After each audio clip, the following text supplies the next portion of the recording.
Good morning student. बाल साधना शिक्षण संस्थान की ऑनलाइन केमिस्ट्री क्लासेस में मैं भारती आपका स्वागत करती हूँ। कल अपन ने पी ब्लॉक एलिमेंट की जनरल प्रॉपर्टी के बारे में पढ़ा था कि आयनन एंथैल्पी वर्ग में ऊपर से नीचे जाते हैं, क्या चेंजेस आते हैं, इलेक्ट्रोनेगेटिविटी में क्या चेंजेस आते हैं, और अपन ने देखा था इलेक्ट्रॉनिक विन्यास देखा था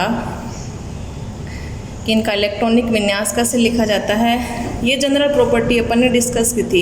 इसके बाद अपन ने देखी थी फिजिकल प्रॉपर्टी, और फिजिकल प्रॉपर्टी में भी अपन ने इनकी स्टेट क्या होती है, इनकी एटोमेटिसिटी क्या होती है, melting point, boiling point and then density के मान वर्ग में ऊपर से नीचे जाते हैं तो किस तरह से इंक्रीज होते हैं और किस तरह से डिक्रीज होते हैं। इतना सारा डिस्कशन अपन कल वाले वीडियो में किया था। आज मैं आपसे कल वाले वीडियो से एक क्वेश्चन पूछना चाहती हूँ। मेरा क्वेश्चन ये है, अपन ने पढ़ा था आयनन एंथैल्पी। तो आयनन एंथैल्पी अपन ने पढ़ी थी 15 ग्रुप की, कि किस तरह से अपन वर्ग में ऊपर से नीचे जाते हैं तो आयनन एंथैल्पी के मान में चेंजेस आते हैं। तो 15 ग्रुप में नाइट्रोजन, फास्फोरस, आर्सेनिक, एंटीमनी और बिस्मिथ। मेरा क्वेश्चन आपसे ये है कि 15 ग्रुप के जो एलिमेंट हैं उनकी आयनन एंथैल्पी का मान अपने संगत वर्ग जो हैं उनकी अपेक्षा, या मैं बात करूं कि नाइट्रोजन जो है उसकी आयनन एंथैल्पी का मान, यहाँ जो संगत वर्ग आएगा 16 ग्रुप के एलिमेंट आएंगे, नाइट्रोजन की आयनन एंथैल्पी का मान ऑक्सीजन से अधिक होता है। क्यों? इस क्वेश्चन का आंसर आपको कमेंट बॉक्स में लिख करके बताना है। 11th क्लास में भी इससे रिलेटेड मैंने कई क्वेश्चन बताए थे। प्रथम आयनन एंथैल्पी, द्वितीय आयनन एंथैल्पी किसकी अधिक होती है, क्यों होती है, ऑक्सीजन का आकार छोटा है फिर भी इसकी आयनन एंथैल्पी का मान नाइट्रोजन से कम होता है। इस तरह के कई सारे क्वेश्चन अपन ने डिस्कस किए थे। आज मैं आपको पढ़ाऊंगी 15 ग्रुप जो एलिमेंट हैं उनकी केमिकल प्रॉपर्टी, यानी रासायनिक गुण। रासायनिक गुण में फर्स्ट ऑफ ऑल अपन बात करेंगे ऑक्सीडेशन स्टेट, ऑक्सीकरण अवस्था। 15 ग्रुप एलिमेंट की यदि अपन बात करें तो 15 ग्रुप एलिमेंट का बाह्यतम इलेक्ट्रॉनिक विन्यास होता है NH2NP3, अर्थात इनके बाह्यतम कोश या संयोजी कोश में नंबर ऑफ जो इलेक्ट्रॉन होते हैं टोटल वो कितने होते हैं, 5 इलेक्ट्रॉन होते हैं। तो 5 इलेक्ट्रॉन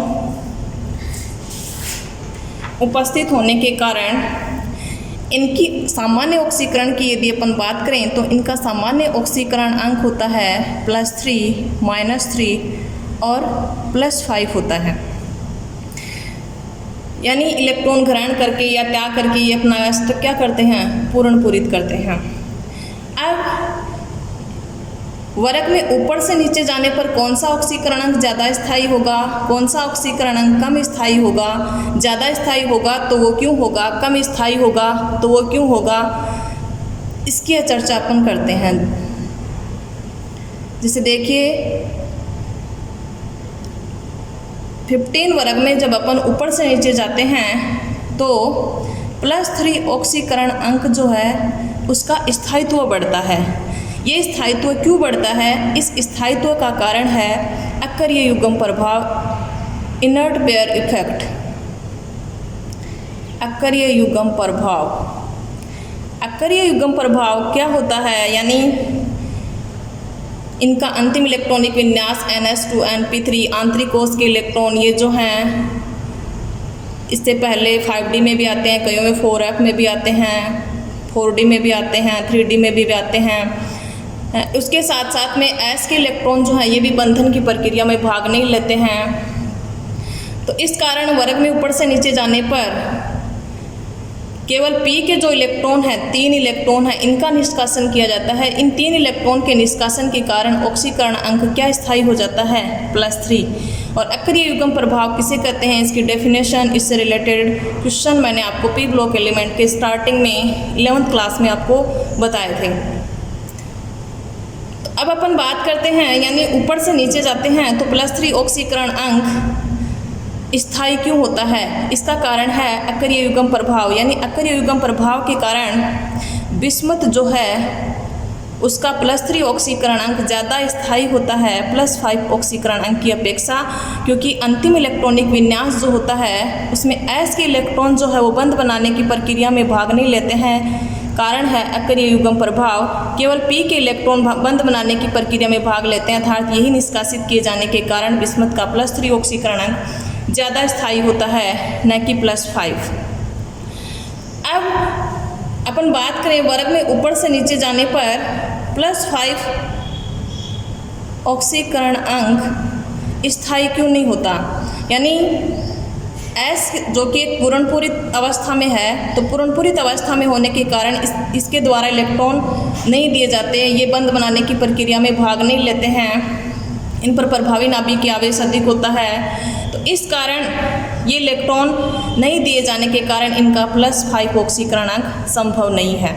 इसी प्रकार वर्ग में अपन ऊपर से नीचे जाते हैं तो -3 ऑक्सीकरण अंक जो है वो भी कम स्थायी होता है। -3 ऑक्सीकरण अंक क्यों कम स्थायी होता है, क्योंकि वर्ग में ऊपर से नीचे जाने पर अपन ने देखा था नाइट्रोजन फास्फोरस क्या होते हैं, अधातु, आर्सेनिक एंटीमनी क्या होते हैं, उपधातु, बिस्मथ क्या होती है, धातु। कहने का मतलब वर्ग में ऊपर से नीचे जाने पर कौन सी प्रॉपर्टी बढ़ती है, धात्विक प्रॉपर्टी बढ़ती है, धात्विक गुण बढ़ता है। तो धात्विक गुण बढ़ने के कारण यानी धातु क्या होती हैं, धातु जो इलेक्ट्रॉन देने की प्रवृत्ति रखती हैं, अधातु जो इलेक्ट्रॉन ग्रहण करने की प्रवृत्ति रखती हैं, और उपधातु में धातु और अधातु दोनों की प्रॉपर्टी पाई जाती हैं। तो नीचे जाने पर धात्विक गुण बढ़ने के कारण बिस्मथ जो है यानी आसानी से इलेक्ट्रॉन दे देता है, न कि ग्रहण करता है। इस कारण ऊपर से नीचे जाने पर -3 ऑक्सीकरण अंक की प्रवृत्ति घटती जाती है, अर्थात मैं कहूँ तो नाइट्रोजन, फास्फोरस और आर्सेनिक इनका तो -3 ऑक्सीकरण अंक यानी ये प्रदर्शित करते हैं, लेकिन एंटीमनी और बिस्मथ जो है कभी भी -3 ऑक्सीकरण अंक प्रदर्शित नहीं करते। कारण है इनमें धात्विक गुण का होना, यानी धातुएं जो होती हैं वो हमेशा इलेक्ट्रॉन देने की टेंडेंसी रखती हैं, न कि ग्रहण करने की टेंडेंसी। इस कारण एंटीमनी और बिस्मथ का +3 ऑक्सीकरण अंक संभव है, -3 ऑक्सीकरण अंक संभव नहीं है। अब मैं बात करती हूँ इनका जो +3 ऑक्सीकरण अंक है, +5 ऑक्सीकरण अवस्था है, इस अवस्था में यानी इनके स्थायित्व का क्रम क्या होगा। तो इनके स्थायित्व का क्रम यदि आर्सेनिक, एंटीमनी और बिस्मथ +3 ऑक्सीकरण अवस्था में है, तो +3 ऑक्सीकरण अवस्था का स्थायित्व वर्ग में ऊपर से नीचे जाने पर क्या होता है, बढ़ता है। कारण है अकरीय युग्म प्रभाव। तो सबसे ज़्यादा स्थायी कौन होगा, बिस्मथ होगा, उसके बाद एंटीमनी और उसके बाद आर्सेनिक। अब मैं बात करती हूँ +5 ऑक्सीकरण अंक की स्थायित्व का क्रम का, यानी आर्सेनिक, एंटीमनी और बिस्मथ, ये 3 आपको दे रखे हैं, 3 आयन आपको दे रखे हैं +5 ऑक्सीकरण अवस्था में, और पूछ रहा है इनके स्थायित्व का क्रम क्या होगा। तो इनके स्थायित्व का क्रम ये होगा। ये क्यों होगा, क्योंकि नीचे जाने पर +3 ऑक्सीकरण अंक का स्थायित्व बढ़ता है, न कि +5 का, क्योंकि S के इलेक्ट्रॉन दिए नहीं जाते हैं अकरीय युग्म प्रभाव के कारण, यानी ये बंध बनाने की प्रक्रिया में भाग नहीं लेते हैं। D व F कक्षकों की उपस्थिति के कारण इनके ऊपर प्रभावी नाभिक की आवेश अधिक होता है, जिसके कारण ये बंध बनाने की प्रक्रिया में भाग नहीं लेते हैं। इस कारण +5 ऑक्सीकरण अंक इनका स्थायी नहीं होता है, बल्कि +3 ऑक्सीकरण अंक ज़्यादा स्थायी होता है। अब मैं बात करती हूँ -3 ऑक्सीकरण अंक के स्थायित्व के क्रम की। नाइट्रोजन है, फास्फोरस है, आर्सेनिक है, यानी ये तो 2 अधातु हैं, ये उपधातु है, तो यानी इनकी क्या होती है, इलेक्ट्रॉन ग्रहण करने की टेंडेंसी होती है, यानी ये 3 इलेक्ट्रॉन ग्रहण करके अपना अस्त्र क्या करते हैं, पूर्णपूरित करते हैं। तो नाइट्रोजन जो है इसका स्थायित्व ज़्यादा होगा, उसके बाद फास्फोरस का, उसके बाद आर्सेनिक का। ऐसा क्यों होगा, क्योंकि इसका आकार और विद्युत ऋणात्मकता का मान, आकार छोटा है और विद्युत ऋणात्मकता का मान क्या है, अधिक है। तो आकार छोटा और विद्युत ऋणात्मकता का मान अधिक होने के कारण यह आसानी से क्या कर सकता है, इलेक्ट्रॉन ग्रहण कर सकता है, और इस स्थिति में इसकी स्टेबिलिटी क्या होती है, यानी ज़्यादा होती है। फिर फास्फोरस की होती है और सबसे कम किसकी होती है, आर्सेनिक की होती है। अब मैं बात करती हूँ कि नाइट्रोजन जो है उसमें रिक्त डी कक्षक अनुपस्थित होता है। रिक्त डी कक्षक अनुपस्थित कैसे अपन इलेक्ट्रॉनिक विन्यास से पता करेंगे। इलेक्ट्रॉनिक विन्यास क्या होता है, जस्ट पहले नट गैस कौन सी आती है, हीलियम कौन से आवर्त में आता है, दूसरे में 2s2 2p3, परमाणु क्रमांक 7। अब देखिए इसमें 2p के बाद क्या आएगा, 3s आएगा, 3p आएगा, उसके बाद 3d आएगा। तो यहाँ 2d तो बनता ही नहीं है, तो इसके पास रिक्त डी कक्षक क्या है, अनुपस्थित है। तो रिक्त डी कक्षक अनुपस्थित होने के कारण ये अपनी संयोजकता यानी 5 प्रदर्शित नहीं करता। क्यों नहीं करता, क्योंकि यानी s में 2 इलेक्ट्रॉन, p में 3 इलेक्ट्रॉन, d क्या है, अनुपस्थित है। तो यानी ये वाला इलेक्ट्रॉन जब तक अयुग्मित नहीं होगा तब तक ये बंध नहीं बना सकता। तो यानी 3 अयुग्मित इलेक्ट्रॉन की उपस्थिति के कारण ये कितने सहसंयोजक बंध बनाएगा, 3। तो इस कारण इसकी संयोजकता कितनी होती है, 3 होती है। और नाइट्रोजन जो है इसकी संयोजकता 4 भी होती है। 4 कैसे होती है, क्योंकि नाइट्रोजन जो है 3 अयुग्मित इलेक्ट्रॉन हैं और s में क्या है, युग्मित इलेक्ट्रॉन है। ये युग्मित इलेक्ट्रॉन जो कि नाइट्रोजन पर स्थित होते हैं, 3 जो हैं वो बंध बनाने की प्रक्रिया में भाग ले लेते हैं। ये लोन पेयर के इलेक्ट्रॉन नाइट्रोजन का आकार छोटा और विद्युत ऋणात्मकता का मान अधिक होने के कारण इस पर इलेक्ट्रॉन घनत्व क्या हो जाता है, बढ़ जाता है। तो इस कारण ये लोन पेयर के इलेक्ट्रॉन क्या करता है, आसानी से दे देता है। और आसानी से जब लोन पेयर के इलेक्ट्रॉन देगा, लोन पेयर के इलेक्ट्रॉन बंध बनाने में भाग लेंगे, तो कौन सा बंध बनेगा, उपसह संयोजक बंध।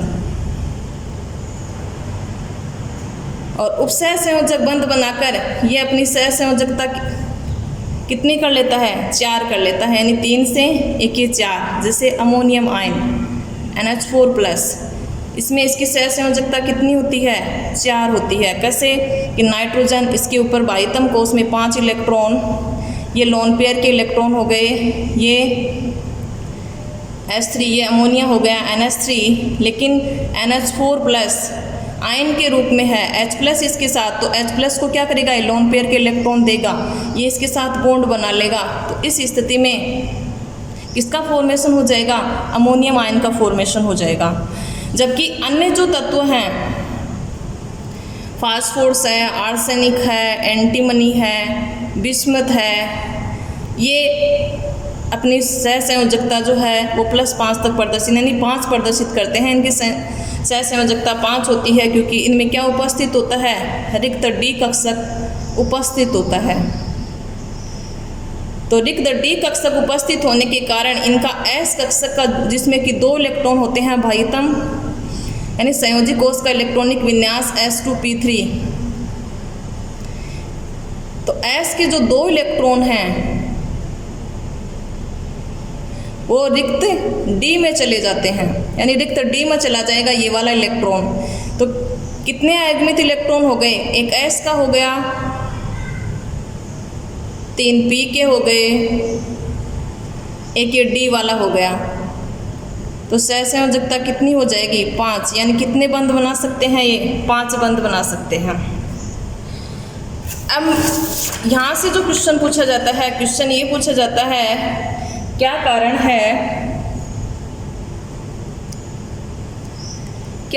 है कि NCl3 बनता है जबकि NCl5 नहीं बनता। तो NCl3 तो बनता है, NCl5 नहीं बनता। इसका कारण हो जाएगा कि नाइट्रोजन का आकार छोटा, विद्युत ऋणात्मकता अधिक, इलेक्ट्रॉन डेंसिटी ज़्यादा है, लोन पेयर के रूप में इलेक्ट्रॉन प्रेजेंट हैं, लेकिन इसमें रिक्त डी कक्षक अनुपस्थित है। रिक्त डी कक्षक अनुपस्थित है। इस कारण ये अपनी सह संयोजकता यानी 3 बंध ये आसानी से बना सकता है। जबकि NCl5 में नाइट्रोजन का आकार छोटा है, एक इसमें रिक्त डी कक्षक क्या हैं, वो भी अनुपस्थित हैं। इसमें भी केंद्रीय परमाणु नाइट्रोजन, इसमें भी केंद्रीय परमाणु नाइट्रोजन। तो 5 क्लोरीन के साथ ये बंध नहीं बना सकता, केवल और केवल 3 क्लोरीन के साथ ये बंध बना सकता है। 5 के साथ बंध बनाने में समर्थ नहीं है, क्योंकि पी में ही 3 अयुग्मित इलेक्ट्रॉन होते हैं जो कि 3 Cl के साथ में क्या कर सकते हैं, 3 क्लोरीन के साथ में बंध बना सकते हैं। ये S के इलेक्ट्रॉन बंध नहीं बनाएंगे, क्योंकि रिक्त D होता तब तो ये इलेक्ट्रॉन रिक्त D कक्षक में चला जाता और रिक्त D कक्षक में जाने के कारण क्लोरीन इसके साथ में आसानी से बंध बना लेता। अगला क्वेश्चन पूछा जा सकता है कि NCl5 नहीं बनता जबकि PCl5 बनता है। तो इसका कारण क्या हो जाएगा कि NCl5 जिसमें केंद्रीय परमाणु नाइट्रोजन जिसमें रिक्त D कक्षक क्या होते हैं, रिक्त D कक्षक अनुपस्थित होते हैं। तो रिक्त D कक्षक अनुपस्थित होने के कारण ये अपनी सहसंयोजकता 5 नहीं कर सकता, यानी S का इलेक्ट्रॉन D में नहीं जाएगा तो अयुग्मित इलेक्ट्रॉन नहीं होंगे और 3 ही अयुग्मित इलेक्ट्रॉन हैं P में जो कि 3 क्लोरीन के साथ बंध बनाएंगे। इस कारण NCl3 बनेगा न कि NCl5। जबकि PCl5 में फास्फोरस जिसका इलेक्ट्रॉनिक विन्यास नियोन परमाणु क्रमांक 15 3s2 3p3 और 3d रिक्त होता है। तो रिक्त 3d होने के कारण D के 5 कक्षक, P के 3 कक्षक, S के 1 कक्षक, इसमें 2 इलेक्ट्रॉन, P के 3 और D के 5। S का 1 इसमें चला जाएगा, ये इसमें चला जाएगा तो अयुग्मित कितने हो गए, ये वाला यहाँ चला गया तो 1 2 3 4 5, 1 क्लोरीन इसके साथ बंध बना लेगा, 3 क्लोरीन के साथ बंध बना लेंगे 1 क्लोरीन, तो इस तरह से 5 क्लोरीन बंध बना लेंगे और किसका निर्माण हो जाएगा, PCl5 का। तो यही इसका आंसर हो जाएगा, रिक्त D कक्षक अनुपस्थित, इस कारण 3 अयुग्मित इलेक्ट्रॉन, तो 3 अयुग्मित इलेक्ट्रॉन के साथ 3 क्लोरीन बंध बनाएंगे। यहाँ पे फास्फोरस रिक्त D कक्षक उपस्थित होने के कारण आसानी से क्या कर सकता है, 5 अयुग्मित इलेक्ट्रॉन उपलब्ध करवा सकता है। तो 5 अयुग्मित इलेक्ट्रॉन होने के कारण 5 Cl के साथ में क्या कर लेंगे, बंध बना लेंगे और किसका निर्माण हो जाएगा, PCl5 का निर्माण हो जाएगा। अब अपन बात करते हैं कि NH3 है, PS3 है, इनमें केंद्रीय परमाणु कौन सी संकरित अवस्था में है। तो यानी नाइट्रोजन भाइतम कोश में 5 इलेक्ट्रॉन, हाइड्रोजन 3 के साथ में बंध बना लिए, ये लोन पेयर के इलेक्ट्रॉन हो गए।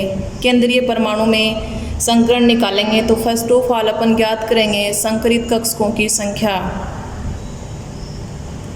संकरित कक्षकों की संख्या निकालने के लिए मैंने आपको 11th में फॉर्मूला बताया था, यानी केंद्रीय परमाणु के भाइतम कोश में इलेक्ट्रॉन की संख्या प्लस उसके पास एकल इलेक्ट्रॉनिक स्पीसीज कितनी जुड़ी हुई हैं उनकी संख्या, प्लस उसके यानी वो आयन के रूप में है, यदि उसके ऊपर चार्ज धन आयन है तो उतना जितना चार्ज है उतना अपन माइनस कर देंगे और जितना प्लस है उतना माइनस कर देंगे और माइनस है उतना क्या कर देते हैं, प्लस कर देते हैं और कितने का भाग लगा देते हैं, 2 का भाग लगा देते हैं। तो फॉर्मूला मेरा आपको लिखवाया हुआ है, पूरा हाइब्रिडाइजेशन आपको समझाया हुआ है, संकरित कक्षकों की संख्या कैसे निकालते हैं ये पूरा मैंने 11th क्लास में आपको बताया है।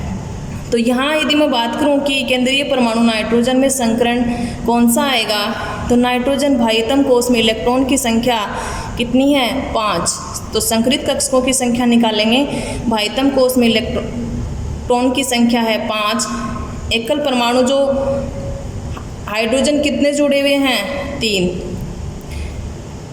प्लस माइनस इसके ऊपर कोई चार्ज नहीं है, पूरे NH3 यौगिक के ऊपर कोई चार्ज नहीं है, 0 है, न्यूट्रल है, यानी चार्ज होता है यदि प्लस होता तो उसमें क्या कर देते हैं अपन, माइनस कर देते हैं और माइनस होता है तो उतना ही प्लस कर देते हैं, डिवाइडेड बाय 2, यानी 8/2 कितना हो गया, 4। संकरित कक्षकों की संख्या कितनी आ गई, 4। तो संभावित संकरण का प्रकार क्या हो जाएगा, sp3 हो जाएगा। तो sp3 संकरण जब होता है तो आकृति क्या होती है, टेट्राहाइड्रल होती है, लेकिन नाइट्रोजन पर क्या उपस्थित है, लोन पेयर उपस्थित है। तो लोन पेयर उपस्थित होने के कारण इसकी आकृति क्या हो जाती है, पिरामिडी हो जाती है।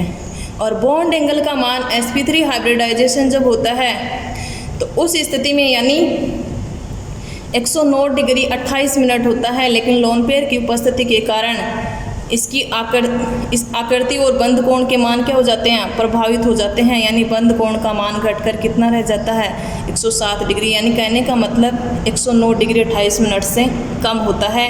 कारण है इसमें लोन पेयर की उपस्थिति, जो कि अपन ने वेस्पर सिद्धांत में पढ़ा था, संयोजकता कोष, इलेक्ट्रॉन युग्म प्रतिकर्षण सिद्धांत, जो कि अपन ने 4th चैप्टर में 11th क्लास में डिस्कस किया था कि लोन पेयर के मध्य प्रतिकर्षण सबसे अधिक होता है, उसके बाद लोन पेयर बॉन्ड पेयर के मध्य प्रतिकर्षण उससे कम होता है, और बॉन्ड पेयर के मध्य प्रतिकर्षण सबसे कम होता है। तो यहाँ लोन पेयर बॉन्ड पेयर के मध्य, यानी ये बॉन्ड पेयर के इलेक्ट्रॉन है, ये लोन पेयर के इलेक्ट्रॉन है, तो इनके मध्य प्रतिकर्षण क्या होता है, बॉन्ड पेयर की अपेक्षा अधिक होता है। इस कारण यहाँ पर बंद कोण के मान में क्या आ जाती है, कमी आती है। ये पूरा डिस्कस किया हुआ, पूरा बताया, आपको लिखवाया हुआ है 11th क्लास के नोट्स में 4th वाले चैप्टर में। अब देखिए यही PS3 में होगा, संकरित कक्षों की संख्या वही 4 आएगी, संकरण का प्रकार केंद्रीय परमाणु में sp3 आएगा। वही अमोनियम आयन की बात करूं तो आयन के रूप में है, संकरित कक्षकों की संख्या निकालूंगी तो यहाँ पर जो नाइट्रोजन के लोन पेयर के इलेक्ट्रॉन हैं वो एक H+ आयन के साथ उपसहसंयोजक बंध का निर्माण कर लेता है। इस कारण यानी इसमें केंद्रीय परमाणु का संकरण का प्रकार तो वही है sp3, लेकिन इसकी आकृति होती है टेट्राहाइड्रल, क्योंकि 4 हाइड्रोजन इसके साथ जुड़े हुए हैं, सारे बॉन्ड पेयर हैं, एक भी लोन पेयर नहीं है, सारे बॉन्ड पेयर होते हैं। तो निश्चित ज्यामिति जो कि क्या होती है, sp3 हाइब्रिडाइजेशन होने पर टेट्राहाइड्रल होती है, और टेट्राहाइड्रल इसकी होती है। अब इसमें यानी संकरण निकालते कैसे हैं, और मैं आयन की पहले बात कर रही थी कि इसके ऊपर चार्ज प्लस होता है तो घटा देते हैं उतना ही, माइनस होता है उतना ही जोड़ देते हैं। तो केंद्रीय परमाणु के बाह्यतम कोष में इलेक्ट्रॉन की संख्या नाइट्रोजन के 5, कितने हाइड्रोजन जुड़े हुए हैं, 4, प्लस कितना प्लस है, जितना प्लस है उतना माइनस कर देंगे, माइनस होता तो उतना प्लस कर देते हैं, डिवाइडेड बाई 2, कितना आ गया 8/2 4, संकरित कक्षकों की संख्या 4 आ गई, संभावित संकरण का प्रकार हो जाएगा sp3, तो आकृति क्या हो जाएगी, टेट्राहाइड्रल हो जाएगी। यही फोस्फोनियम आयन की होगी। अब नाइट्रोजन के विभिन्न यौगिकों में इसकी ऑक्सीकरण अंक जो होता है वो अलग अलग होता है, कोई फिक्स नहीं है कि नाइट्रोजन वो हमेशा +3 ऑक्सीकरण अंक प्रदर्शित करे, ऐसा नहीं होता। नाइट्रोजन जो है वो विभिन्न ऑक्सीकरण अंक, जैसे N2 के फॉर्म में है तो इसका ऑक्सीकरण अंक 0 होता है। हाइड्रोक्सिल अमीन है NH2OH, तो इसमें इसका ऑक्सीकरण अंक -1 होता है। ऑक्सीकरण अंक कैसे निकालते हैं, ये मैंने ऑर्गेनिक केमिस्ट्री 11th क्लास के फर्स्ट वाले चैप्टर में आपको 13-14 रूल लिखवाए थे और खूब निकलवाए थे, तो आप निकाल के देख लेना। फिर भी कोई प्रॉब्लम हो तो कमेंट बॉक्स में लिख के मुझे बता देना कि इसका कैसे निकालते हैं, मैं आपको बता दूँगी। हाइड्रेजीन है NH2 डाइअमीन, या इसको बोलते हैं हाइड्रेजीन, इसमें इसका ऑक्सीकरण नाइट्रोजन का होता है -2। अमोनिया, इसमें इसका ऑक्सीकरण अंक होता है -3। अब नाइट्रोजन के ऑक्साइड है N2O, जिसको बोला जाता है नाइट्रस ऑक्साइड, NO, इसको बोला जाता है नाइट्रिक ऑक्साइड।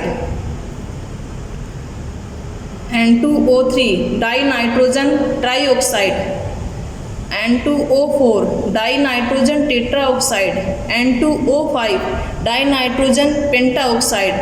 इनमें नाइट्रोजन का ऑक्सीकरण अंक क्या होगा ये आपको निकाल करके बताना है कमेंट बॉक्स में कि N2O3 में नाइट्रोजन का ऑक्सीकरण अंक क्या होगा, N2O4 में क्या होगा, N2O5 में क्या होगा, और NO2 में नाइट्रोजन का ऑक्सीकरण अंक क्या होगा। अब अपन बात करते हैं नाइट्रोजन का असामान्य व्यवहार,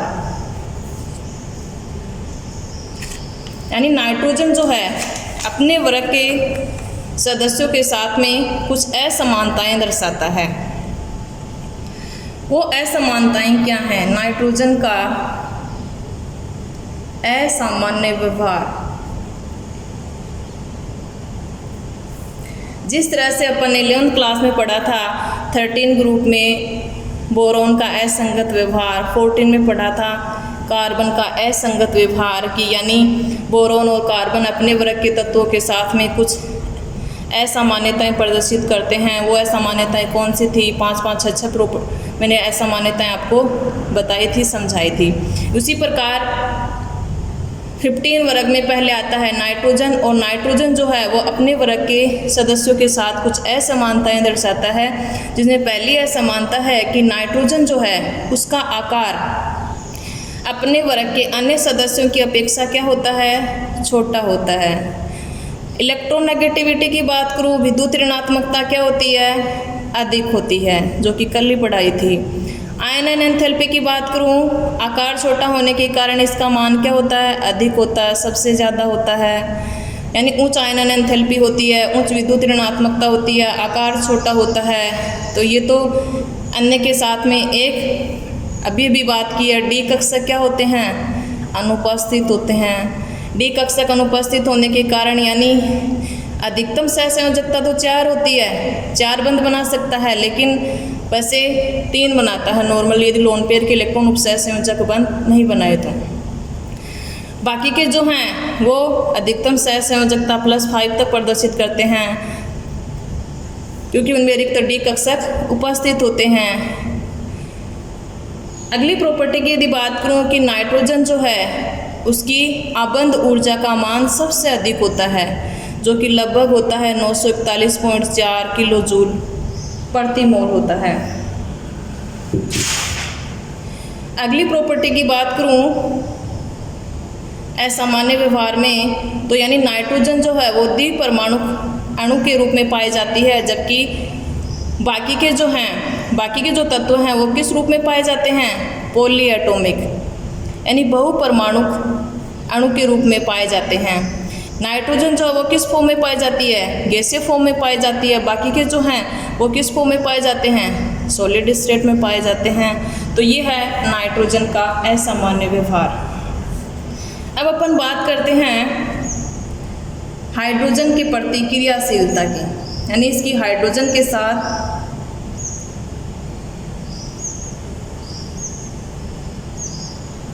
यदि रिएक्शन करवा दें तो किसका फॉर्मेशन होगा?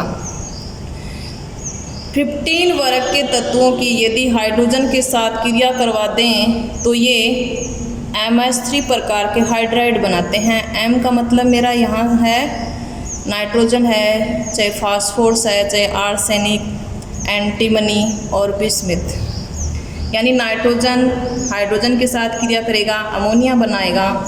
फास्फोरस हाइड्रोजन के साथ क्रिया करेगा, PH3 फोस्फिन बनाएगा। नाइट्रोजन फास्फोर आर्सेनिक करेगा, हाइड्रोजन के साथ क्रिया आर्सिन बनाएगा। एंटीमनी स्टीविन बनाएगा। बिस्मिथ हाइड्रोजन के साथ क्रिया करके बिस्मिथीन बनाएगा। अब बात करते हैं ये जो हाइड्राइड हैं NH3, PH3, ASH3,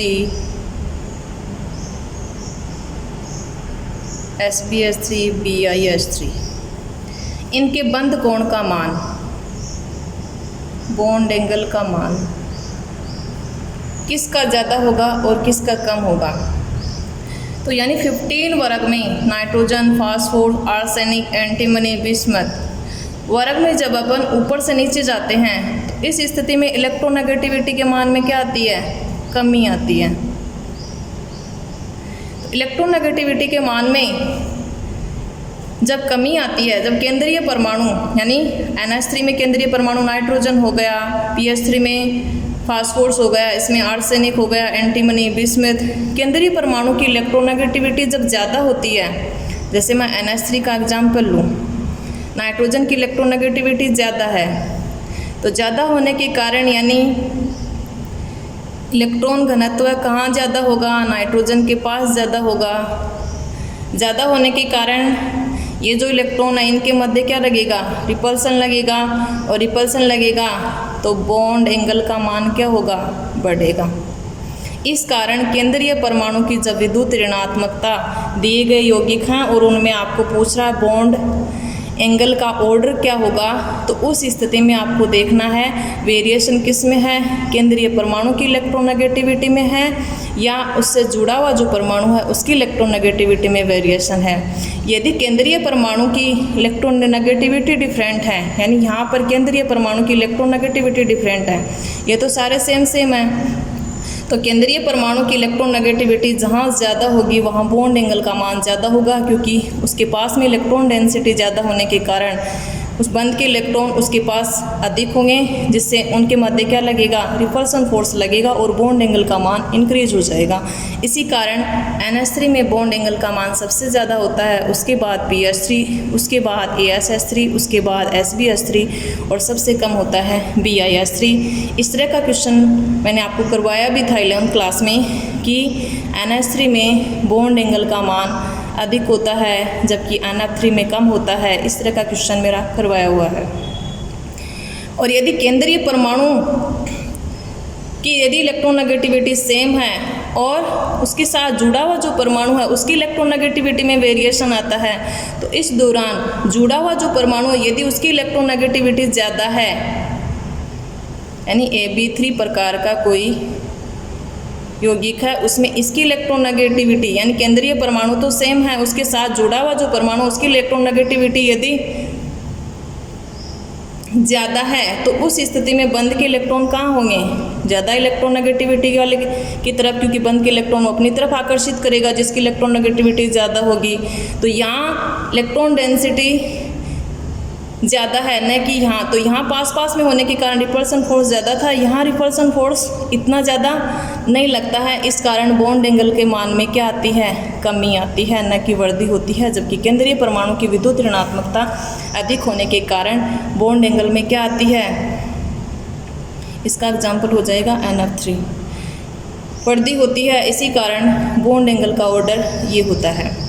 अब इन हाइड्राइडों की अपन सोल्यूबिलिटी यानी वाटर में जो विलेयता है उसकी बात करें कि सबसे ज़्यादा कौन सा हाइड्राइड जो है वो सबसे ज़्यादा विलेय होगा, सबसे कम कौन होगा, तो NH3 जो है उसकी विलेयता सबसे ज़्यादा होती है, उसके बाद PH3, उसके बाद ASH3, उसके बाद SbH3 और उसके बाद BiH3। कारण यानी नाइट्रोजन जो है उसमें पाई जाती है हाइड्रोजन बॉन्डिंग पाई जाती है, यानी नाइट्रोजन का आकार छोटा, विद्युत ऋणात्मकता अधिक होने के कारण दो अधिक विद्युत ऋणी परमाणुओं के बीच में हाइड्रोजन के आ जाने से क्या बन जाती है, हाइड्रोजन बॉन्डिंग बन जाती है। तो इस कारण ये जल के साथ में क्या करता है, हाइड्रोजन बॉन्डिंग दर्शा लेता है। इस कारण इसकी जल में विलेयता अधिक होती है और बाकियों की जल में विलेयता कम होती है। अब अपन बात करते हैं बेसिक प्रॉपर्टी की, यानी क्षारीय गुण की। यानी ये हाइड्राइड जो होते हैं, इन हाइड्राइडों की क्षारीयता का क्रम क्या होता है, क्षारीय सामर्थ्य का क्रम क्या होता है, तो NH3, PH3, ASH3, एंटीमनी का हाइड्राइड और बिस्मथ का हाइड्राइड। क्षारीयता के ऑर्डर की यदि बात करूं तो क्षारीयता सबसे ज़्यादा होती है NH3 की, उसके बाद PH3 की, उसके बाद ये। तो यानी सबसे ज़्यादा क्षारीयता इसकी क्यों होती है, NH3 की क्यों होती है, तो इसका कारण है यानी नाइट्रोजन का आकार छोटा, विद्युत ऋणात्मकता ज़्यादा, जिस कारण इसके ऊपर इलेक्ट्रॉन घनत्व क्या होता है, ज़्यादा पास में होता है और उच्च होता है। तो इलेक्ट्रॉन घनत्व ज़्यादा उच्च होने के कारण ये इलेक्ट्रॉन मुक्त करने की प्रवृत्ति यानी इसकी बढ़ जाती है, आसानी से इलेक्ट्रॉन दे सकता है। और आसानी से जो लोन पेयर के इलेक्ट्रॉन देता है वो किसकी तरह बिहेव करता है, लुईस क्षार की तरह बिहेव करता है। यानी लुईस अम्ल क्षार अवधारणा। लुईस अम्ल क्या होते हैं, लुईस क्षार क्या होते हैं, तो लुईस अम्ल वे स्पीसीज होती हैं जो लोन पेयर के इलेक्ट्रॉन एक्सेप्ट करने की टेंडेंसी रखती हैं, यानी ग्रहण करने की क्षमता रखती हैं। जिनका अष्टक पूर्णपूरित नहीं होता है वो लोन पेयर के इलेक्ट्रॉन आसानी से ग्रहण करके अपना अष्टक क्या करती हैं, पूर्णपूरित करती हैं। जैसे अष्टक नियम पढ़ाया था, आपको बताया था BF3, AlCl3। लुईस क्षार यानी जो लोन पेयर के इलेक्ट्रॉन आसानी से देने वाली स्पीसीज क्या कहलाती हैं, लुईस क्षार कहलाती हैं, यानी केंद्रीय परमाणु पर लोन पेयर के इलेक्ट्रॉन वो आसानी से देकर के उपसहसंयोजक बंध का निर्माण कर लेती हैं और किसकी तरह बिहेव करती हैं, लुईस क्षार की तरह बिहेव करती हैं। तो नाइट्रोजन की विद्युत ऋणात्मकता उच्च, आकार छोटा होने के कारण इसकी उच्च इलेक्ट्रॉन डेंसिटी होने के कारण ये इलेक्ट्रॉन देने की प्रवृत्ति इसकी सबसे ज़्यादा होती है, इस कारण इसकी क्षारीयता सबसे अधिक। और जो नीचे जाएंगे आकार इंक्रीज होगा, इलेक्ट्रोनेगेटिविटी कम होगी, इस कारण इनकी क्षारीय सामर्थ्य कम हो जाती है। Thank you. इस टॉपिक से रिलेटेड आपकी कोई प्रॉब्लम हो या कोई क्वेश्चन हो तो आप कमेंट बॉक्स में लिखकर मुझे बताइए।